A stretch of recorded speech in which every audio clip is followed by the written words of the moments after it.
Hi, my name is Tyler Austin, and today I'm going to be doing a book review of a San County Almanac by Aldo Leopold. This book is divided into four separate sections that each serve a role in the overall message that Leopold is trying to get across. Through a little bit of research, I found that the only part that was really meant to be published was the first section, where Leopold recorded his observations of his property, located near Baraboo, right on the Wisconsin River. These observations took place over the course of a calendar year, when Leopold would explore the land and see nature's beautiful patterns. He studied how each species was intertwined into the community, and each one had its own role.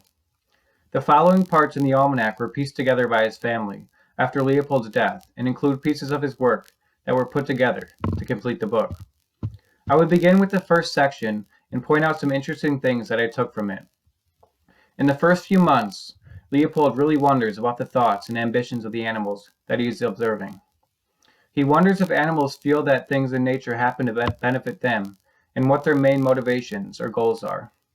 He goes on to talk about how important it is for humans to know where they are getting their resources and suggests that people should witness firsthand when an animal is killed for food or when trees are cut down to use as fuel. He thinks that if people saw what was happening behind the scenes, they would take a lot less for granted and pay more attention to what they were consuming on a daily basis. This plays into the overuse of resources and destroying natural things for our usage. The things we do will heavily affect all life and how things operate. Leopold found that migration patterns were something of great beauty, because no matter how much we destroyed, the natural cycle of spring and fall migrations have gone on for thousands of years, no matter the circumstances. The early months in the spring are mainly covered by migration and the beauty of birds returning after a long winter. Leopold goes over the year and talks about the magnificent things he sees as the seasons change. In part 2, Leopold's journeys and findings of different places are put together and scrunched into one section. Leopold goes into deep thought about the history of different lands and thinks about how each generation lived differently. He puts himself into those people's shoes and wonders what they were thinking as they went about their lives. In this, he talks about the uprising of civilization and mankind not paying any regard to natural beauty. Instead, trying to feed their families and make more money. He puts a lot of blame on the educational systems and how kids are taught in a classroom and fed information that essentially means nothing to them. He thinks that the best way to learn about things is actually going outside and observing with your own eyes. Leopold did this and was very self-taught about the patterns of wildlife and how each thing interacted. One super sad thing that I read was that some of these places that he visited in the past, he was afraid to go back and see how they were destroyed by humans. In many cases, he simply did not even bother returning because he knew it would just upset him. The ways of destroying the land came in many forms, including overhunting, deforestation, killing off natural predators, etc. Each one of these things led to another, as all things in nature are connected. By destroying one thing, whole ecosystems are changed forever. Leopold commonly found himself thinking if it was possible for humans to live in harmony with other species. In part 3, Leopold suggests people be more observant of the land and take everything in. Some places may seem boring, but every landscape has a story to tell if you sit back and let it play out. He says that people often follow big things such as waterfalls and big mountains, but every place has its own thing going on. He also talks about having a hobby and actually doing things because you enjoy them. This may include things such as hunting. He points to tools in this situation and says that tools take all the fun away. They can help you do things easier, but true love of things comes from doing it the hard way and mastering it. Bow hunting can be harder, but it's all about building skill and having a passion for it. He believes technology takes this away and speeds everything up for efficiency. He blames gadgets that people have used to cheat their way into things. This has also led to overhunting and hunters who hunt for sport.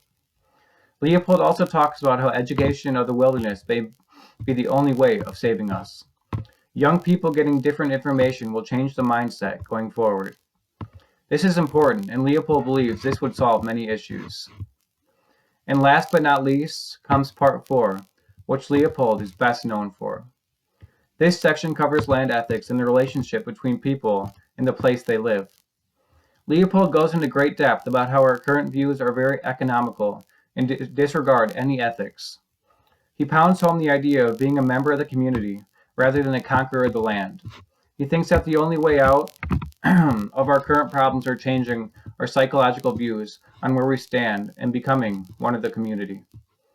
Other life should not have prices placed on them according to dollars. There is no price for natural beauty. He goes on to talk about wilderness and the overtake of civilization. He explains how people want to see the beauties of nature, but often have to build roads to access them.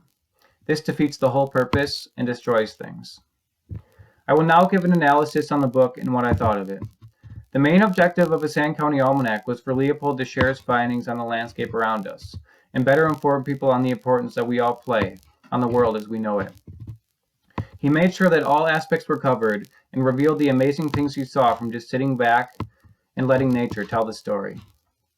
His objectives were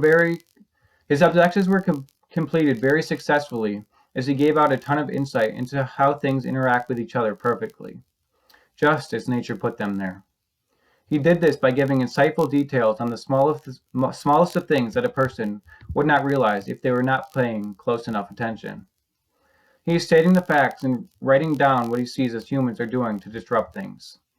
He emphasizes the importance of small changes that can change landscapes forever to the point where they will never return to normal. He urges people to stop for a minute and really look around, becoming our surroundings, and get educated on how our personal actions affect things.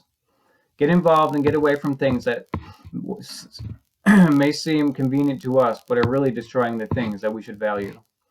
One thing that was a little confusing to me is the fact that Leopold was an avid hunter.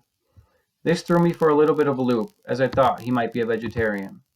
He did back this up by saying that hunting was fine as long as it were limited, and you used every last bit of the thing that you may have shot. The major themes that Leopold followed consisted of land ethics, placing a value on land, observing things for yourself, and the importance of time and history of a place. These were all hit home very well, and Leopold came back to them over and over again. The target audience for this book should be for anybody that is concerned about the ecological crisis that we face today. Leopold's ideas are a very important starting base that people need to see. Leopold really changed my views on some things and opened many new doors for exploration. I would definitely recommend this book because it changed the way I see things, and that is usually pretty difficult. In concluding, this was a super good and interesting book that opened my eyes to a lot of new things and views that have never even crossed my mind. I can now see why Aldo Leopold is such a herald hero here in the Wisconsin community. His findings and thoughts have always will be highly useful in how we may solve the current crises that we are all in. We must praise these ideas and work together to see how we can best live with other species in a way that benefits all. Thank you.